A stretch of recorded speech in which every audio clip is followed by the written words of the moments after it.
Well, a Rijkswet é algo que nós awak do parlamento tem diferente opinião riba je.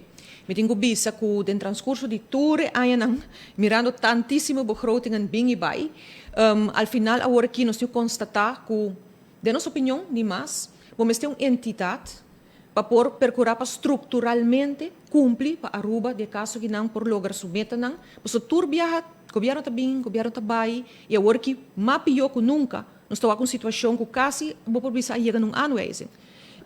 Pior que sei no portinho. Dus eigenlijk, dan is het ook moeilijk om een rapport, om een da cinta, para nós lagar bij voorwaardelijk over, basta outro anja, tal coisa. Wel, de caso que não é outro anja, eita diz.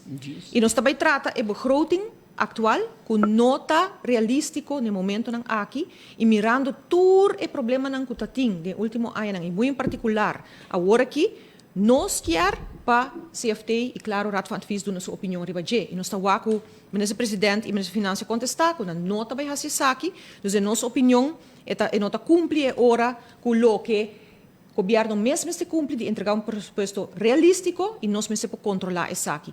E na Holanda, se você acorda, durante IPCO, delegado de MEPA me pergunta, segundo a Shailini, apuntrei durante a reunião que tinha IPCO, Kiko Bosso mesmo no parlamento tá hasi para o governo cumprir. Lá eu pergunta, então eu contestar. Ela vai ler um papel, que ela nada né, se ela apresentada em essa câmara, na tweede câmara, me corre onda. Nós estamos em Tweede Kamer, sim. Depois, na loja pergunta para você, ante agora em sempre contestando, ou ele vai contestar disparate. Lo que ela contesta, aparte com o que a Word apresentai ding não está afgestemd com nós, e contesta tá eigenlijk com lo que não quer atender tá, que o parlamento está o máximo para controlar o governo, para cumprir que palavracionam, etc. Por isso não está te contesta. E contesta que ela não está fazendo nada, portanto, MEP não está fazendo nada. MEP não está fazendo nada para controlar o governo. E sempre aqui era para a verdade.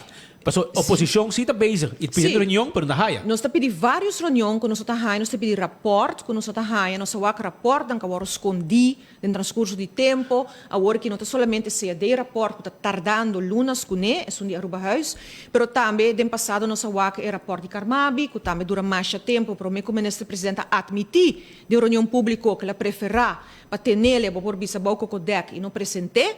Ela admite de reunião pública, para sobre querer que ela dê dano na Aruba, mas nós em parlamento, mesmo por wake, nós em parlamento, mesmo por mire e lese e dar nosso aporte para isso aqui. A OPA colmo é anunciar a campanha também. De noite para mainta, de processo caminho que turgende por a WAC, estão com que era WAC, que na sede tem processo de aclamação, não de votação. Normal, você vai congresso e vota para o líder novo e você tem mais candidato para votar riba je. De caso que a aclamação, que a prolongar por vice-leadership do ministro-presidente, e de caso que não, nós podemos tomar nota que a noite aqui anunciar uma campanha. Que michi! Vou anunciar em apenas ano e pico de eleição, que vou estar campanhando para uma eleição. Caminha com apenas botin ano e par de luna trabalhando riba supuesto para a pressão do governo. Então botin parte da coalição também, que não está presente no momento aí e está mudo no momento aí e bota anunciar uma campanha, caminha que bota bisa bota stabil. O que não está quadra. Se bota stabil, bota vai 4 anos, maneco o povo a votar e maneco o povo a escolher e maneco a forma e escolher para forma e logo acaba o período aqui e cumpre o programa de governação. Pero para ano e pico, vou anunciar esse, então claramente tem algo que não se quadra.